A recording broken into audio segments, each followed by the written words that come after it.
പത്തനംതിട്ട കോഴഞ്ചേരി ജില്ലാ ആശുപത്രിക്കെതിരെ ചികിത്സാ പിഴവ് എന്ന ആരോപണം. കുത്തിവെപ്പെടുത്ത ശേഷം ശരീരത്തിൽ സൂചിയുടെ ഭാഗം കുടുങ്ങിയതായി പരാതി.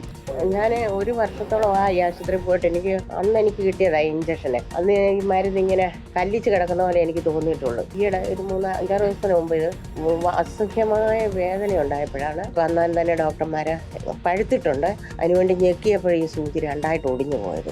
കോഴഞ്ചേരി ജില്ലാ ആശുപത്രിയിൽ ഞങ്ങൾ സ്ഥിരമായിട്ട് പോകുന്നതാണ്. ഒരു പനി വന്നാലും ഞങ്ങൾ അവിടോട്ടാണ് പോകുന്നത്.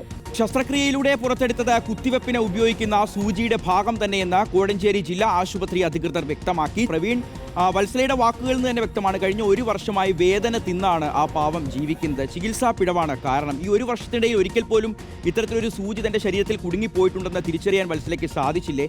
ഷിഹാസ്, ഛർദിയെ തുടർന്നാണ് പത്തനംതിട്ട കോഴഞ്ചേരി ജില്ലാ ആശുപത്രിയിൽ വത്സല ഒരു വർഷം മുമ്പ് ചികിത്സ തേടിയത്. അന്ന് അവരെ അഡ്മിറ്റ് ചെയ്തിരുന്നു. അതിന്റെ ഭാഗമായി തനിക്ക് കുത്തിവയ്പ് എടുത്തു എന്നാണ് വത്സല പറയുന്നത്. അതിനുശേഷം ഇടയ്ക്കിടെ അവർക്ക് വേദന വരുമായിരുന്നു. പക്ഷേ ഇങ്ങനെ ഒരു സംശയം ഒരിക്കലും തോന്നിയിരുന്നില്ല. 6 ദിവസം മുമ്പ് വേദന കലശലായി.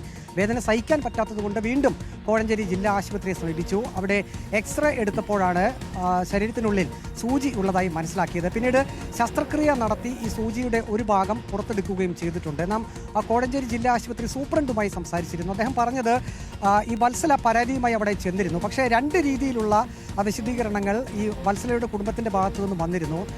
സൂപ്രണ്ട് പറഞ്ഞത്, ഒന്ന്, ഇവരുടെ ഭർത്താവ് തന്നെ പറഞ്ഞത് അത് തയ്യലിന് ഉപയോഗിക്കുന്ന സൂചി ആയിരിക്കാം എന്നുള്ളതാണ്. പക്ഷേ വത്സല പറഞ്ഞത് അത് കുത്തിവയ്പ്പിനെടുത്ത സൂചി തന്നെയാണ് എന്നുള്ളതാണ്. ആ നിമിഷം തന്നെ പോലീസിൽ ആശുപത്രി അധികൃതർ വിവരം അറിയിച്ചിരുന്നു. അതിനുശേഷമാണ് ശസ്ത്രക്രിയ നടത്തിയത്. ശസ്ത്രക്രിയ നടത്തി പുറത്തെടുത്ത ആ സൂചിയുടെ ആ ഭാഗം അത് കുത്തിവയ്പ്പിന് ഉപയോഗിക്കുന്ന സൂചിയുടേതാണെന്നാണ് പ്രാഥമികമായി വിലയിരുത്തുന്നത് എന്നാണ് ആശുപത്രി അധികൃതർ പറയുന്നത്. ഇനി അതിന്മേൽ കൂടുതൽ ശാസ്ത്രീയമായിട്ടുള്ള പരിശോധനകളൊക്കെ വേണ്ടിവരും. ഏതായാലും കോഴഞ്ചേരി ജില്ലാ ആശുപത്രിയിൽ കുത്തിവയ്പ്പ് എടുത്തപ്പോൾ അകത്ത് പോയ ആ സൂചി തന്നെയാണ് തൻ്റെ ശരീരത്തിലുള്ളതെന്ന് തന്നെയാണ് ഈ വത്സല പറയുന്നത്. ഏതായാലും ആശുപത്രി അധികൃതർ സമ്മതിക്കുന്നുണ്ട് ഇത് കുത്തിവയ്പ്പിന് ഉപയോഗിക്കുന്ന സൂചിയുടെ ഭാഗം തന്നെയാണ് എന്നുള്ളത്.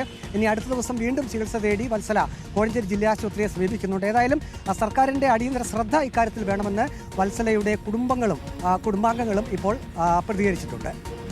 ശരി, പ്രവീൺ പുരുഷോത്തമനാണ് വിവരങ്ങൾ നൽകിയത്. അതിന് പിന്നാലെയാണ് സർക്കാരിന്റെ അടിയന്തര ഒരു ശ്രദ്ധ ആരോഗ്യമന്ത്രി കെ മുരളീധരൻ അന്വേഷണത്തിന് ഉത്തരവിട്ട് DMOയുടെ റിപ്പോർട്ടും തേടിയിട്ടുണ്ട്. നമുക്കറിയാം, മുൻ ആരോഗ്യമന്ത്രി വീണ ജോർജിനെതിരെ പ്രതിപക്ഷം എപ്പോഴും ഉന്നയിച്ചിരുന്ന ഒരു ആരോപണമാണ് റിപ്പോർട്ട് തേടും അതിനപ്പുറത്തേക്ക് നടപടികളൊന്നും ഉണ്ടാവില്ല.